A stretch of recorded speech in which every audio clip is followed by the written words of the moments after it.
മതവർഗീയ കക്ഷികളുമായുള്ള CPM-ന്റെ രഹസ്യവും പരസ്യവുമായുള്ള ബന്ധത്തെക്കുറിച്ച് നിരവധി വാർത്തകളും റിപ്പോർട്ടുകളും സൂചനകളുമൊക്കെ ഇതിനു മുൻപും പുറത്തു വന്നിട്ടുണ്ട്. തീർച്ചയായിട്ടും ഈ മതന്യൂനപക്ഷങ്ങളെ പ്രീണിപ്പിച്ചുകൊണ്ട് അവരുടെ മതത്തിൽപ്പെട്ടവരെ മാത്രം ചേർത്ത് പിടിച്ചുകൊണ്ട് അവർക്ക് വേണ്ട ആനുകൂല്യങ്ങളൊക്കെ നൽകിക്കൊണ്ട് ഇവിടെ ഭരണം നടത്തിയ ഒരു സർക്കാരായിരുന്നു കഴിഞ്ഞ 2 പ്രാവശ്യത്തെയും LDF സർക്കാർ. ന്യൂനപക്ഷ വോട്ടുകൾ കിട്ടാൻ വേണ്ടിയുള്ള മതകേന്ദ്രീകൃതമായ ഒരു പ്രവൃത്തിയാണ്, അല്ലെങ്കിൽ അത്തരത്തിലുള്ള ഒരു ജനാധിപത്യ മതേതര വിരുദ്ധ പ്രവൃത്തിയാണ് CPM എന്ന പാർട്ടി കാലങ്ങളായി നടത്തിക്കൊണ്ടിരിക്കുന്നത്. പക്ഷേ അത് അവർക്കിട്ട് തന്നെ തിരിഞ്ഞു കൊത്തി എന്നാണ് അവർ പറയുന്നത്. കാരണം ന്യൂനപക്ഷ വർഗീയത വോട്ടുകളായി മാറി UDF വോട്ട് ചെയ്തു എന്ന് കണ്ണൂർ ജില്ലാ സെക്രട്ടറിയുടെ പ്രസംഗം ഇപ്പോൾ വൈറലാണ്. ജനങ്ങൾ വോട്ട് ചെയ്തില്ല, അതിന് കാരണം മതവർഗീയതയാണ്, ന്യൂനപക്ഷ വർഗീയതയാണ് എന്നൊക്കെ പറഞ്ഞ് തടിയൂരാം എന്നുള്ളതല്ലാതെ സഖാക്കൾ പോലും നിങ്ങൾക്ക്, പ്രത്യേകിച്ചും കണ്ണൂർ ജില്ലയിൽ വോട്ട് ചെയ്തില്ല എന്ന യാഥാർത്ഥ്യം ഇനിയെങ്കിലും നിങ്ങളൊന്ന് മനസ്സിലാക്കണം. പറഞ്ഞു വരുന്നത് വേറൊരു കാര്യമാണ്. CPM-ന്റെ മുൻ സംസ്ഥാന സെക്രട്ടറിയുടെ ചുമതലയുണ്ടായിരുന്ന മുൻ MP കൂടിയായ A. വിജയരാഘവൻ തെരഞ്ഞെടുപ്പ് ഫലം വരുന്നതിൻ്റെ തലേ ദിവസം മലപ്പുറം ജില്ലയിലെ തിരൂർ മുനിസിപ്പാലിറ്റിയുടെ ചുമതലയുള്ള SDPI നേതാവ് ഷാഫിയുടെ വീട്ടിൽ പോവുകയും ഭക്ഷണം കഴിക്കുകയും സൗഹൃദം പങ്കുവെക്കുകയും അതുപോലെ പാട്ട് കേൾക്കുകയും ഒക്കെ ചെയ്ത ഒരു വീഡിയോ ഇപ്പോൾ സമൂഹ മാധ്യമങ്ങളിലൂടെ കാണാൻ സാധിച്ചു.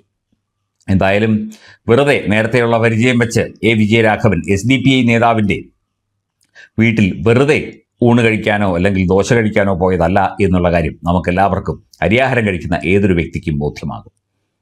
ഇത് എല്ലാം വ്യക്തമായ അജണ്ടയാണ്. അതായത് മതവർഗീയ കക്ഷികളുമായി കൂട്ടുചേർന്ന് മാത്രമേ CPM-ന് നിലനിൽക്കാൻ സാധിക്കുകയുള്ളൂ എന്നുള്ള പാർട്ടിയുടെ ചില തീരുമാനങ്ങളും ചില നയങ്ങളും അത് പാർട്ടി പുറകോട്ടടിച്ചു, പക്ഷേ മുമ്പോട്ട് കൊണ്ടുപോകും അല്ലെങ്കിൽ കൊണ്ടുവരും എന്നുള്ള ഒരു മിഥ്യാധാരണയിലാണ് CPM പല പ്രവർത്തികളും ചെയ്യുന്നത്. ഇത് ഒരു നേതാവിൻ്റെ മാത്രം സന്ദർശനമായി കാണാനാവില്ല. SDPI നമുക്കറിയാം, തീർച്ചയായിട്ടും പോപ്പുലർ ഫ്രണ്ട് ഓഫ് ഇന്ത്യയുടെ നിരോധിക്കപ്പെട്ട സംഘടനയായ ഭീകര സംഘടനയായ പോപ്പുലർ ഫ്രണ്ട് ഓഫ് ഇന്ത്യയുടെ രാഷ്ട്രീയ പാർട്ടിയാണ്. അതേക്കുറിച്ച് കഴിഞ്ഞ ദിവസം അവരുടെ youth front, democratic youth, young democrats, അതിൻ്റെ കഥയൊക്കെ നമ്മൾ കഴിഞ്ഞ ദിവസം കാണുകയുണ്ടായി. എന്തായാലും അവർ മതേതരത്വത്തിനും ജനാധിപത്യത്തിനും വേണ്ടി നിലകൊള്ളുന്ന പാർട്ടിയല്ല. മതവർഗീയതയ്ക്കും തീവ്രവാദത്തിനും തീവ്ര ആശയങ്ങൾക്കും മതരാജ്യമാക്കി കേരളത്തെ മാറ്റാനുള്ള ശ്രമത്തിന്റെ ഭാഗമായി നിലകൊള്ളുന്ന പാർട്ടിയാണ്. ആ പാർട്ടിയുടെ പ്രമുഖനായ ഒരു നേതാവിൻ്റെ വീട്ടിൽ ഏറ്റവും പ്രമുഖനായ ഒരു മുൻ മന്ത്രിയുടെ ഭർത്താവ് കൂടിയായ A. വിജയരാഘവൻ പോയത് വെറുതെയല്ല. ഇതൊക്കെ ഡീലുകളായിരുന്നു, പല ഡീലുകൾ.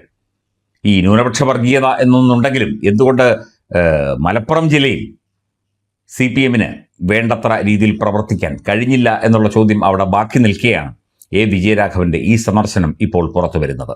പ്രമുഖ മാധ്യമങ്ങളൊക്കെ തന്നെ ഈ ഒരു വാർത്ത, ഈ ഒരു ദൃശ്യങ്ങൾ സഹിതം ഇപ്പോൾ നൽകുന്നുണ്ട്. SDPI-യിൽ പ്രവർത്തിച്ച കുറേ ആളുകൾ CPM-ലേക്ക് പോയിട്ടുണ്ട്. അല്ലെങ്കിൽ പോപ്പുലർ ഫ്രണ്ട് ഓഫ് ഇന്ത്യ നിരോധിക്കപ്പെട്ട സമയത്ത് കുറേ പേർ SDPI-യിലേക്കും കുറേ പേർ കോൺഗ്രസിലേക്കും അധികം പേർ CPM-ലേക്കുമാണ് പോയത് എന്നാണ് റിപ്പോർട്ട്. ഏതാണ്ട് 80,000-ഓളം ആളുകൾ ഇതുപോലെ വിവിധ പാർട്ടികളിലേക്ക് പോയിട്ടുണ്ട്. അതിൽ ഒരു 26,000-ഓളം പേർ CPM-ലേക്ക്, അതായത് SDPI തന്നെ എന്നാൽ CPM-ന്റെ മുഖമുള്ള ലേബലുള്ള SDPI-കാരനായി പോയിട്ടുണ്ട്. അവരെയൊക്കെ ഹൃദയം തുറന്ന് CPM സ്വീകരിക്കുകയും ചെയ്തു. ഇത് ഇങ്ങനെ തുടർന്നാൽ CPM തീക്കൊള്ളി കൊണ്ട് തലചൊറിയുന്ന അതേ അവസ്ഥയുണ്ടാകും. ഇപ്പോൾ തന്നെ തീക്കൊള്ളി കൊണ്ട് തലച്ചൊറിഞ്ഞ് ആകെ പൊള്ളി നാശമായി നിൽക്കുകയാണ്. ഇനിയിപ്പോൾ ബാക്കി ഒരു ചെറിയ ആന്തലം ഉണ്ടായിക്കഴിഞ്ഞാൽ മൊത്തം കത്തിത്തീരാവുന്നതേ ഉള്ളൂ. കനൽ ഒരു തരി മതി എന്നൊക്കെ പറയാം എന്നുള്ളതല്ലാതെ ഇതൊന്നും ഒരിക്കലും ശാശ്വതമായ കാര്യങ്ങളല്ല. ജനാധിപത്യ സംവിധാനത്തിൽ പ്രവർത്തിക്കുന്ന ഒരു പാർട്ടി എന്ന് പറയുന്ന CPM ഇത്തരത്തിൽ മതവർഗീയ കക്ഷികളുമായി കൂട്ടുചേർന്ന് ജനങ്ങളെ സത്യം പറഞ്ഞാൽ വിഡ്ഢികളാക്കുകയാണ് ചെയ്യുന്നത് എന്ന് മനസ്സിലാക്കാൻ നമുക്ക് അധിക ബുദ്ധിയൊന്നും വേണ്ട. സാമാന്യ ബുദ്ധിയും അല്പം വിവരവുമൊക്കെ മതി, സാമൂഹ്യ ബോധവുമൊക്കെ മതി.